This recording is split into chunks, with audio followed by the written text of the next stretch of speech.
From a small house in Los Angeles to the pinnacle of global stardom, Leonardo Wilhelm DiCaprio's journey was anything but preordained. Born on November 11, 1974, he was the only child of two individuals with contrasting yet equally influential backgrounds.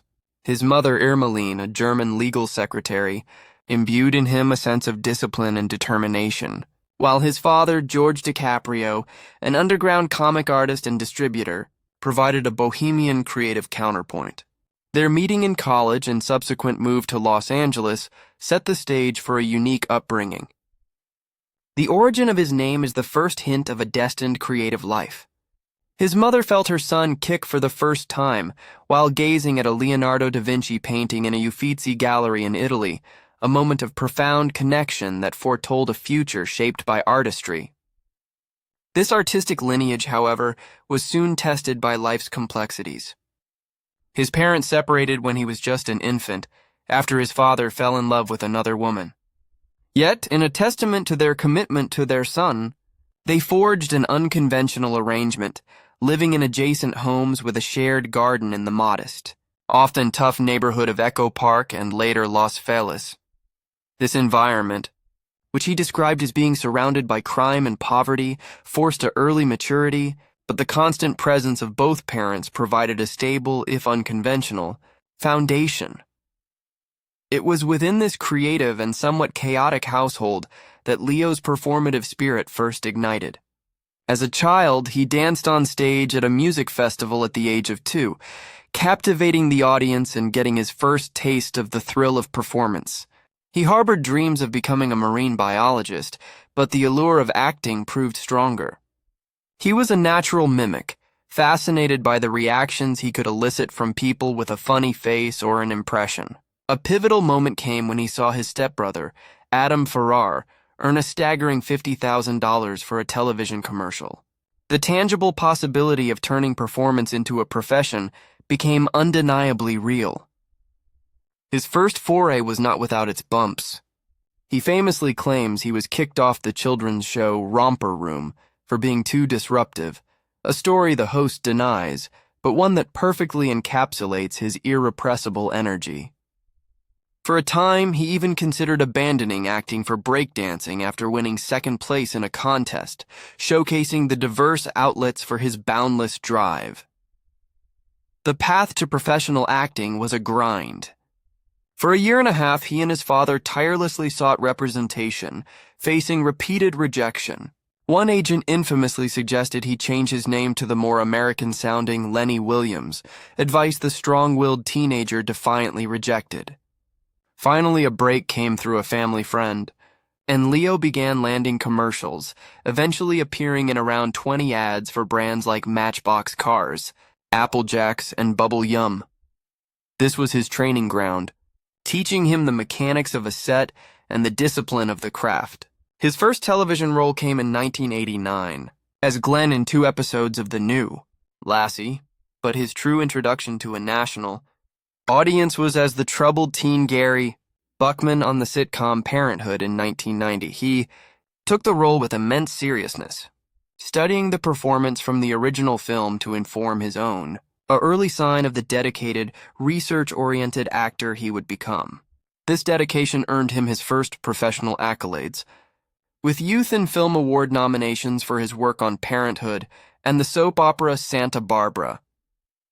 His film debut in the low-budget horror Critters 3 was a humble beginning he would later joke about, but it was a necessary step.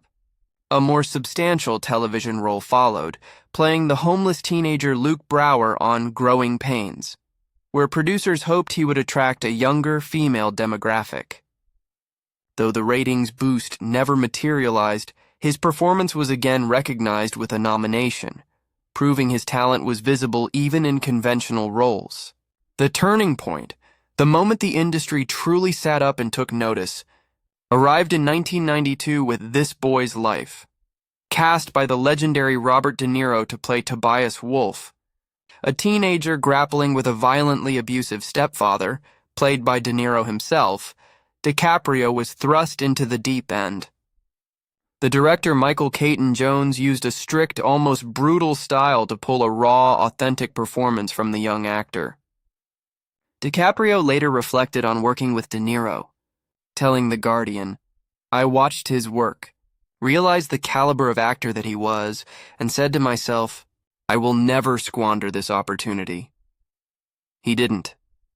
The film was a critical success, with his performance heralding the arrival of a formidable new talent.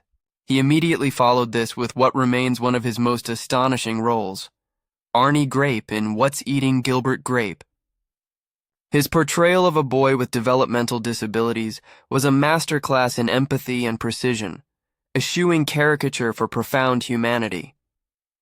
It earned him his first Academy Award and Golden Globe nominations, and at just 19, Leonardo DiCaprio was no longer a promising newcomer. He was a bona fide movie star, poised on the brink of a fame that would soon become global and unprecedented. The ascent of Leonardo DiCaprio from a promising young actor to a global superstar following Titanic did more than just cement his status in Hollywood. It placed his personal life under an unforgiving microscope.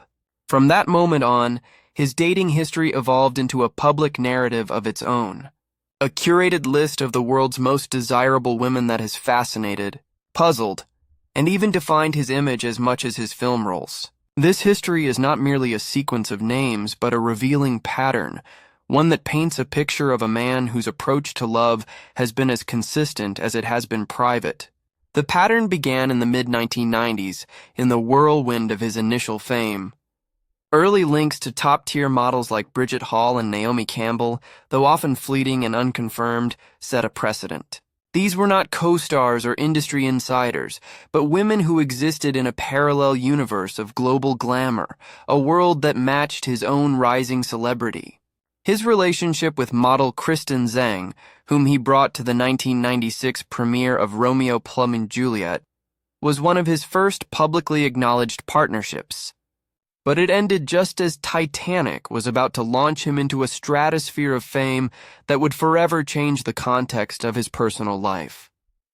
It was in the wake of this global superstardom that the first of his major, long-term relationships emerged, setting a template for what was to come. Gisele Bündchen, the Brazilian supermodel who would become a global icon in her own right, was with DiCaprio from 1999 to 2005.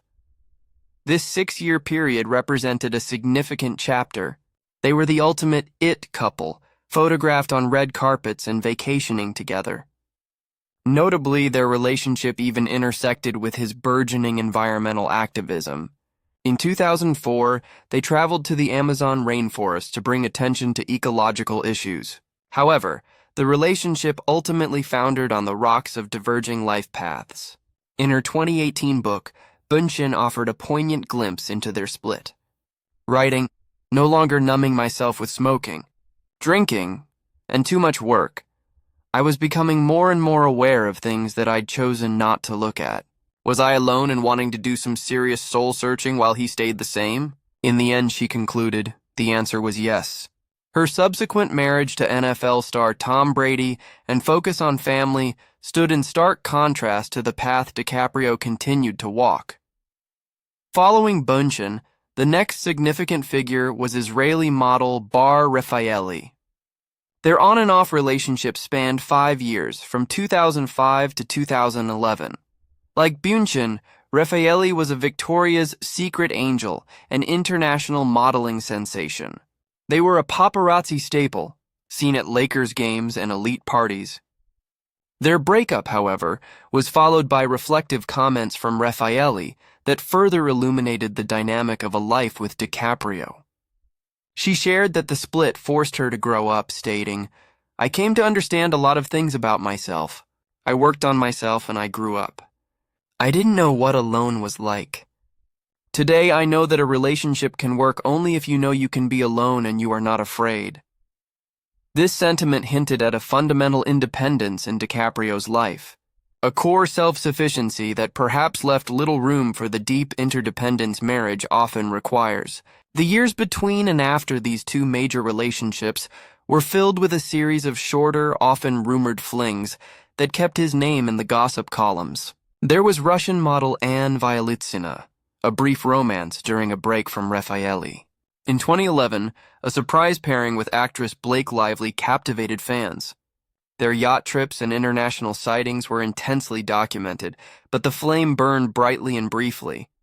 The pattern of dating models continued unabated. Erin Heatherton, another Victoria's Secret model, was seen biking with him in New York in 2012, and while the romance was short-lived, she later spoke fondly of him, calling him a wonderful person and a friend, suggesting the splits were often amicable. A rumored connection with Miranda Kerr in 2013 was quickly dismissed as a friendly dinner, and a claim from a Brazilian model about a secret pact was just as swiftly denied by his representatives. The cycle continued with German model Tony Garn in 2014 and Danish model Nina Agdal in 2016, each relationship following a familiar script: initial paparazzi photos, a period of quiet dating, and the eventual low-drama fade-out. This established a clear rhythm in DiCaprio's love life, one of consistent attraction, enjoyment, and eventual parting, all while avoiding any public discussion of long-term plans or permanent commitment. It was a pattern that by the time he entered his next major relationship had become one of the most reliable narratives in Hollywood. The year 2023 marked a new and seemingly different chapter in Leonardo DiCaprio's long-publicized romantic history. Following his split from Camilla Morrone after nearly 5 years, the spotlight turned to Vittoria Ceretti, an Italian model who, while a known figure in the high-fashion world, represented a shift from the more mainstream famous Victoria's Secret archetype of his past. Their connection was first rumored to have sparked at the Cannes Film Festival in May. During the premiere of his film Killers of the Flower Moon, Ceretti, who had begun her modeling career at the age of 14 and had since become a favorite muse for fashion houses like Versace, Gucci, and Balenciaga, was recently separated from her husband, Italian DJ Matteo Milleri. This new pairing immediately captivated the media. Here was DiCaprio, the perennial bachelor, linked to a woman who was not only established and respected in her own fiercely competitive industry, but was also navigating the fresh complexities of an ended marriage. The relationship quickly moved from rumor to confirmed reality through a series of very public, yet seemingly relaxed appearances. Paparazzi captured them vacationing together in Sardinia in August 2023, images that circulated globally and fueled intense speculation. Unlike some of his previous more discreet relationships, this one played out in the open. They were photographed at a Halloween party in Los Angeles, attended a Rolling Stones concert in Las Vegas, and jetted off to Art Basel in Miami. A significant moment came when they celebrated his 49th birthday together in November, with Ceretti appearing to be fully integrated into his Los Angeles social circle. Perhaps the most telling sighting, however, was when Page Six published photos of DiCaprio and Ceretti spending time with his mother, Irmeline. In the unwritten code of celebrity dating, meeting the family is a milestone that signals a relationship has moved beyond a casual fling, prompting fans and commentators alike to wonder if Ceretti could be the one to finally break the long-standing pattern. This speculation reached a fever pitch when observant fans noticed a diamond ring on Ceretti's finger. In the world of celebrity gossip, such a detail is often the first domino to fall, leading to rampant theories of a secret engagement. Headlines asked if Leonardo DiCaprio was finally ready to settle down. However, the reality was far less dramatic. The ring was quickly identified as a piece from her own jewelry collection, one she had been photographed wearing as early as 2022, long before her relationship with DiCaprio began. The incident highlighted the immense public pressure and scrutiny surrounding his relationship status. Online, the reaction was a mix of genuine curiosity and cynical humor. One social media user joked, "He hit 50 and realized that it was finally time to settle down. LOL," capturing a common sentiment that viewed any potential change of heart through a lens of long-held assumptions about his commitment to bachelorhood, despite the public displays of affection and the apparent seriousness of their connection. Insiders close to the actor consistently poured cold water on the idea of an impending wedding. Sources reiterated the same message they had for years. Marriage is not a part of DiCaprio's vision for his life. One source told Page Six with definitive clarity, Leo doesn't see himself ever getting married. He doesn't feel the need to tie the knot to make things official in his eyes. This sentiment was echoed by other outlets, which reported that even though he was besotted with Coretti and enjoyed their time together, he simply did not envision himself in the role of a husband. This created a fascinating and potentially tense dynamic at the heart of the relationship. While DiCaprio appeared content with the status quo, other reports suggested Coretti might have had different aspirations. An insider revealed to In Touch Weekly that Victoria is on a mission to become Mrs. DiCaprio, and that she was proving to be very invested in getting to know and love him on every level. The source added a crucial insight, noting that she was playing it very well by engaging with his more private, geeky side, a strategy deemed essential for anyone hoping to last long-term in his life. This juxtaposition between a woman reportedly fully investing in a shared future and a man fundamentally opposed to its traditional symbol forms the core tension of their partnership, making it one of the most closely watched and analyzed relationships of his life. The central question of why Leonardo DiCaprio has never married finds its answer not in his romantic life, but in his single-minded devotion to his craft. Those closest to him have consistently pointed out that his true, all-consuming passion is acting. Insiders explain that his professional ambitions have always taken precedence, with relationships often receding into the background as he fully immerses himself in the demanding process of each new role. This isn't a casual interest, but a profound commitment that has defined his existence and is the undeniable engine behind his decades of unparalleled success. This work ethic was forged early. His experience working with Robert De Niro on This Boy's Life was a formative revelation.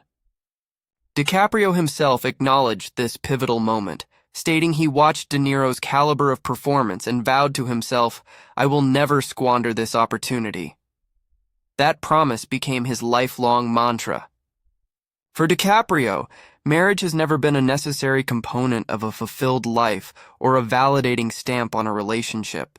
He derives his purpose and identity from his artistic journey, and a formal, legal commitment has simply never factored into his personal equation for happiness and success. Reaching the landmark age of 50 has prompted a period of introspection for Leonardo DiCaprio, subtly shifting the narrative that has followed him for decades. While his professional legacy is secure, his personal future is now the subject of renewed curiosity. For the first time, he has publicly acknowledged a desire that had long been speculated upon: fatherhood. In a candid moment, he conceded, "I am sure it will be, but it's true. I am not getting any younger." This admission reveals a man consciously weighing his mortality and the potential for a different kind of legacy, one built not on accolades but on family. However, this evolution in his thinking has a clear and distinct limit. The same sources that confirm his contemplation of parenthood are quick to separate it from any notion of marriage. The two concepts, often intertwined in the public imagination, remain separate in his. He can envision a future as a father, sharing his life and values with a child, while still not seeing himself in the role of a husband. This suggests a man who is redefining what commitment and a settled life mean on his own terms. He may be building a future that includes a family, but it will be a family structured according to his own blueprint, one where the formal bond of matrimony continues to be viewed as an unnecessary formality.